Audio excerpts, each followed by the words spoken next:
तक हमसे कोई चर्चा ही नहीं की, कभी उन्होंने हमसे कोई कामना ही नहीं की पुत्र की। माता अरुंधति ने कहा ठीक है, अगर आपको यही है कि महाराज दशरथ हमसे कहें तब हम जाकर के उनको पुत्र देंगे, तो हम आज आपको संकल्प करती हैं आपके सामने कि कल प्रातः काल महाराज दशरथ आपके पास आएंगे और आपसे आकर के पुत्र की कामना करेंगे। तब माता अरुंधति गई हैं राज दरबार में। सबसे छोटे पुत्र हैं वशिष्ठ जी के, उनको गोद में लेकर के तीनों माताओं ने बड़ा स्वागत किया, एक उच्च सिंहासन पर बिठाया, विराजमान किया, पूजा की, चरण धोए, चरणामृत लिया।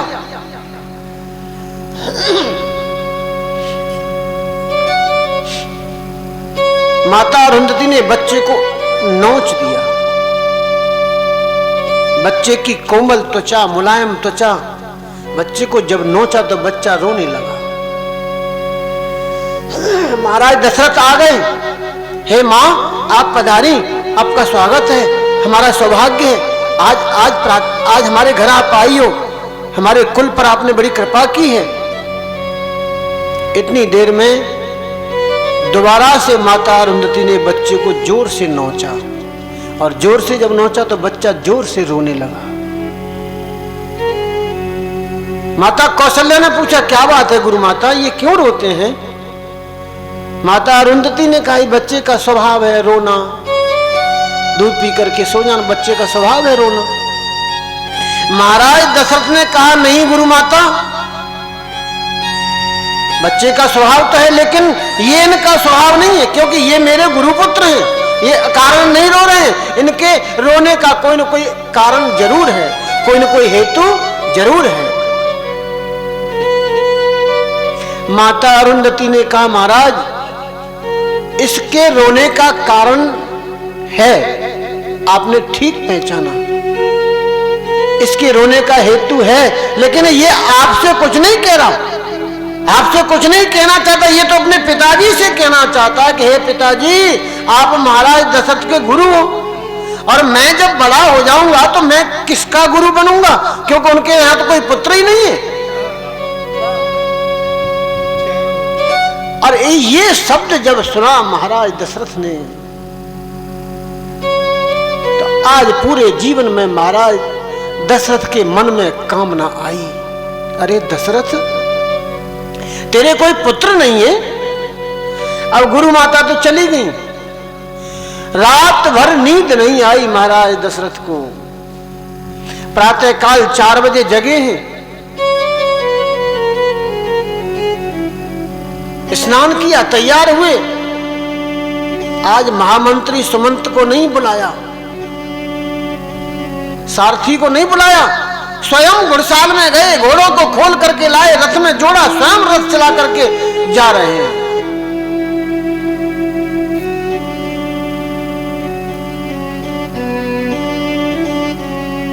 गुरु घर गयऊ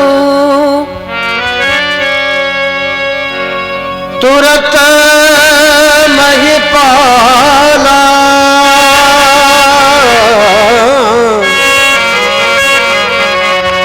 गुरु गृह गयऊ तुरत महिपाला, चरण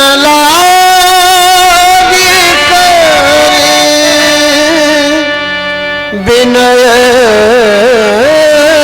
विशाला। गुरुजी के चरणों में पहुंचे, चरणों को जाकर के पकड़ लिया, निवेदन करने लगे। वशिष्ठ जी ने कहा अरे दशरथ हमारे कान तुम्हारे इन शब्दों को सुनने को तरस रहे थे कि तुम कब हमसे पुत्र की कामना करोगे। हम तुम्हें आशीर्वाद देते हैं, तुम्हें 4 पुत्रों की प्राप्ति होगी, ये हमारा आशीर्वचन है। गुरु वशिष्ठ जी ने श्रृंगी ऋषि को बुलाया और श्रृंगी ऋषि को बुला करके पुत्र कामेष्टि यज्ञ कराया। श्रृंगी ऋषि है वशिष्ठ बुलावा, पुत्र काम शुभ यज्ञ करावा। यज्ञ संपूर्ण हुआ। यज्ञ में से अग्नि भगवान स्वर्ण के पात्र में, सोने के पात्र में चरु लेकर के, चरु माने खीर, चरु को लेकर के प्रकट हुए। वह चरु वशिष्ठ जी ने अपने हाथ में लिया और लेकर के कहा, लो राजन, ये चरु ले जाओ घर, अपनी तीनों रानियों में जाकर के बांट दो, तुम्हें 4 पुत्रों की प्राप्ति होगी। महाराज दशरथ महल में आए, चरु तीनों रानियों को बांटा गया।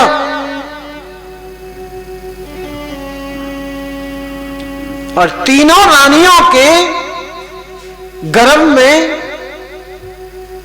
शिशु पधारे, शिशु आए, बालक आए। 9 महीने जब पूर्ण हुए हैं तो देवता लोग उतर करके आए हैं अयोध्या में। देवता लोग स्तुति कर रहे हैं, गर्व की स्तुति की है देवताओं ने। जय जय सुर नायक, जय प्रतिपालक। आओ प्रभु, अब विलंब मत करो, देर मत करो। भगवान ने अपने प्राकट्य के लिए 9वीं तिथि को चुना। देखिए, ये पूर्ण अवतार होने जा रहा है प्रभु श्री राम जी का। 9 का जो अंक है ना, ये पूर्ण अंक है। 9 का अंक, 9वीं तिथि, ये पूर्ण अवतार होने जा रहा है।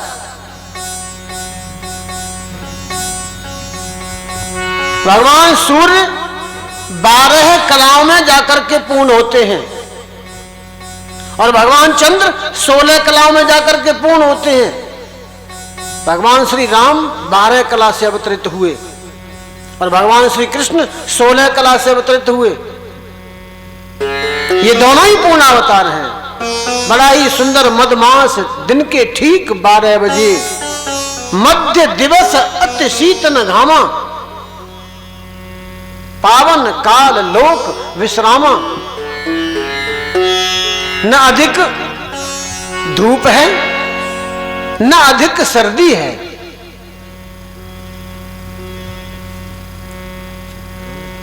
प्रभु के प्राकट्य के लिए पृथ्वी माता सज धज करके तैयार हो गई है।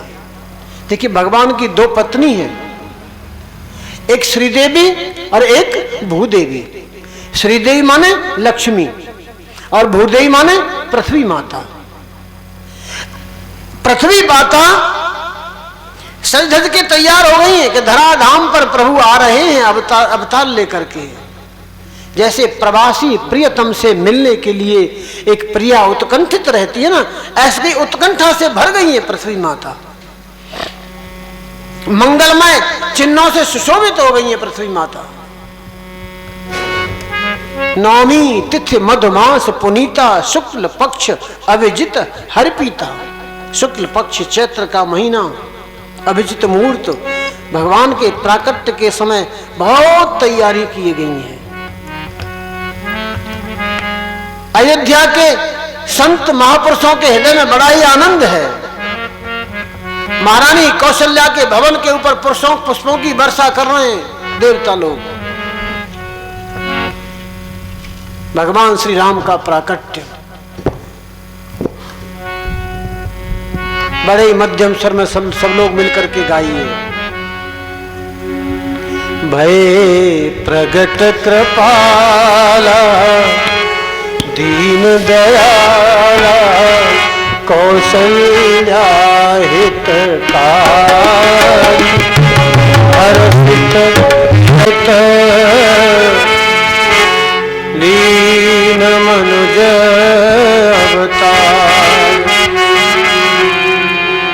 निज इच्छा निर्मित तनु,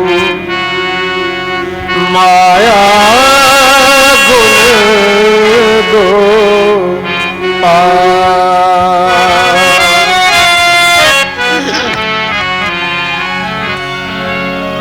चारों भाइयों का प्राकट्य हुआ। महाराज दशरथ के आंगन में बधाइयों की बौछार, प्रसन्नता का माहौल। महाराज दशरथ फूले नहीं समा रहे। परमानंद मगन मुनि राजा इतने मगन हैं कि कहा बुलाए बजाओ बाजा, बाजे वालों को बुलवाओ, बाजे बजने दो, इतने प्रसन्न है महाराज। दासी को हार उतार करके दिया।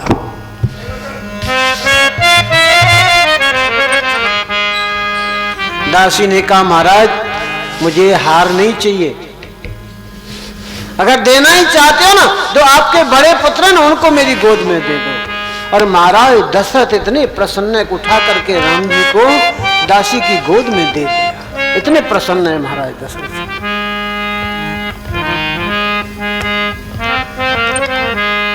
चलो एक बधाई गा लेते हैं, प्रभु श्री राम जी का जन्म है। जरूरैया अवध में बाजे बजैया, जरूरैया अवध में बाजे बजैया, अवध में बाजे बजैया,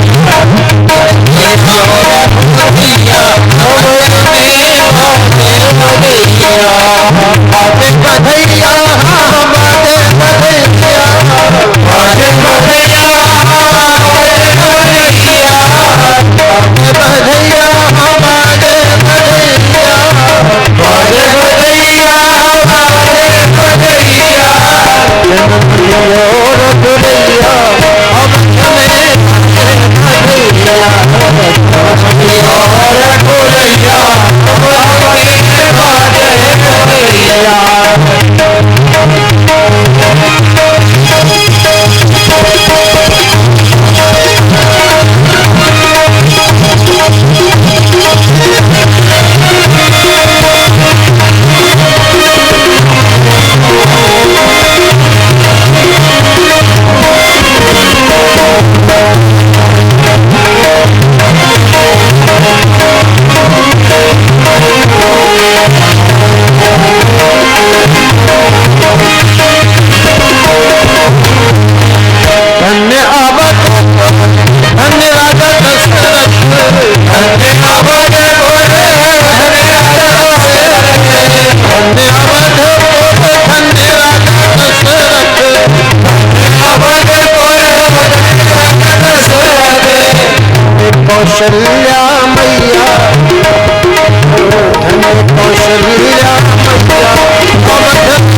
आपका आशीर्वाद फलीभूत हुआ है। मेरे इन पुत्रों का नामकरण आप कर दीजिए। गुरु वशिष्ठ जी ने चारों भाइयों का नामकरण किया। जो सुख धाम राम अस नामा, जो सुख के धाम हैं, अखिल लोक दायक विश्रामा, जितने भी लोक हैं इनको नाम, इनके नाम को लेकर के शांति का अनुभव करेंगे। अखिल लोक दायक विश्रामा, सारे ब्रह्मांडों को शांति प्रदान करने वाला होगा। इनका नाम है श्री राम। बोले राजा रामचंद्र भगवान की जय। विश्व भरण पोषण कर जोई, ताकर नाम भरत अस होई। आपके दूसरे जो पुत्र हैं विश्व का भरण पोषण करने वाले हैं। इनका नाम होगा भरत। बोलिए भरत लाल जी महाराज की जय। जाके सुमिरन सुमिरन ते रिपुनासा, नाम शत्रुघ्न वेद प्रकाश। आपके जो तीसरे पुत्र हैं इनका नाम लेते ही शत्रु का नाश हो जाएगा। ऐसे आपके तीसरे पुत्र का नाम है शत्रुघ्न। बोलिए श्री शत्रुघ्न लाल जी महाराज की जय। लक्षण धाम राम प्रिय, लक्षणों के धाम, बड़े बड़े ही शुभ लक्षण भरे पड़े हैं इनमें। और ये प्रभु श्री राम जी के बहुत ही प्रिय होंगे। सारे जगत के आधार यही तो हैं। लक्षण धाम राम प्रिय, सकल जगत आधार, गुरु वशिष्ठ तेहि राखा, लक्ष्मण नाम उदार। बोलिए लखन लाल जी महाराज की जय। चारों भाइयों का नामकरण हुआ। अब ये चारों भाई धीरे धीरे बड़े होने लगे हैं और चारों भाई एक रूप से असंख्य रूप में दिखाई देते हैं।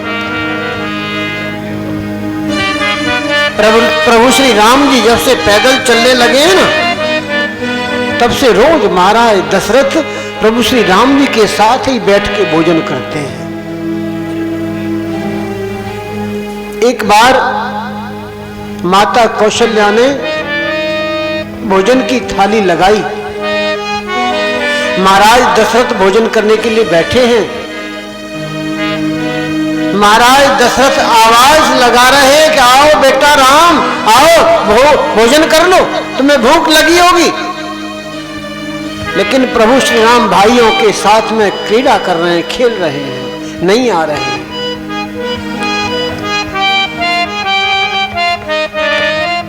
माता कौशल्या ने देखा कि पिताजी महाराज आवाज दे रहे हैं, राम नहीं आ रहे। तो कौशल्या जी गई, चलो बेटा पिताजी बुला रहे हैं, भोजन कर लो। तो तो मां की उंगली को पकड़ करके कौशल्या जब बोलन जाए, कौशल्या जब बोलन जाए, कौशल्या जब बोलन जाए, कौशल्या बोलन जाए, ठुमके ठुमके प्रभु चले बराई, ठुमके ठुमके प्रभु चले बराई, ठुमके ठुमके प्रभु चले बराई, ठुमके ठुमके प्रभु चले बराई। माता कौशल्या पकड़ करके ला रही है, उंगली पकड़ करके आ रहे। देखिए चौथे पन पायो सुचारी, विप्र वचन में कहे बिचारी, हे गुरुदेव ये आपने क्या मांग लिया, ये पुत्र मुझे चौथे पन में प्राप्त हुए हैं। गुरुदेव आप मेरे प्राणों को लेकर के चले जाओ, प्राणों को ले जाओ, लेकिन राम को मुझसे दूर मत करो। गुरु वशिष्ठ जी आए हैं। गुरु वशिष्ठ जी ने दशरथ जी को समझाया, महाराज ये जो पुत्र हैं आपको कहां से प्राप्त हुए? यज्ञ के द्वारा, यज्ञ के द्वारा तुम्हें प्राप्त हुए हैं, और यज्ञ की रक्षा के लिए आप इनको जाने नहीं दे रहे हो। जाने दो प्रभु, महाराज जाने दो, यज्ञ की रक्षा के लिए इनको जाने दो। गुरु वशिष्ठ जी ने समझाया तो राम और लक्ष्मण दोनों भाइयों को लेकर के विश्वामित्र जी चले गए। सबसे पहले स्त्री का सामना हुआ। सबसे पहले स्त्री का सामना हुआ। चले जात मुन दीन दिखाई, सुन ताड़ का क्रोध करे धाई। विश्वामित्र जी को आते हुए देखा, दो राजकुमारों को आते हुए देखा, ताड़ का क्रोध करके आई है।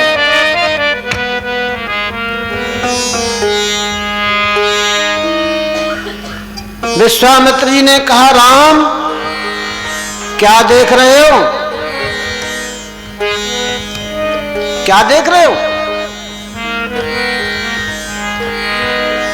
एक ही बाण प्राण हरि लीना। प्रभु श्री राम जी ने धनुष पर बाण चढ़ाया और एक ही बाण में ताड़का का उद्धार। एक ही बाण प्राण हरि लीना, एक ही बाण प्राण हरि लीना। दीन जानते हैं निज पद दीना, दीन जानते हैं निज पद दीना। दीन जानते हैं निज पद दीना, दीन जानते हैं निज पद दीना। राम और लक्ष्मण दोनों भाई विश्वामित्र जी की यज्ञ की रक्षा करते हैं। जो जो राक्षस आए यज्ञ में विघ्न डालने के लिए, प्रभु श्री राम जी ने सबका उद्धार कर दिया। इसी बीच जनकपुर से निमंत्रण प्राप्त हुआ। विश्वामित्र जी दोनों भाइयों को लेकर के जनकपुर की ओर चले। मार्ग में एक आश्रम पड़ा। ये गौतम ऋषि का आश्रम है। गौतम ऋषि की पत्नी अहिल्या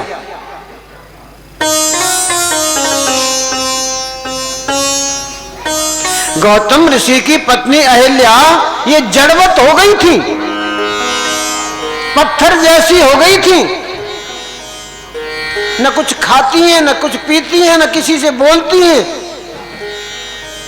जड़ के समान, पत्थर के समान खड़ी हो गई थी ये अहिल्या।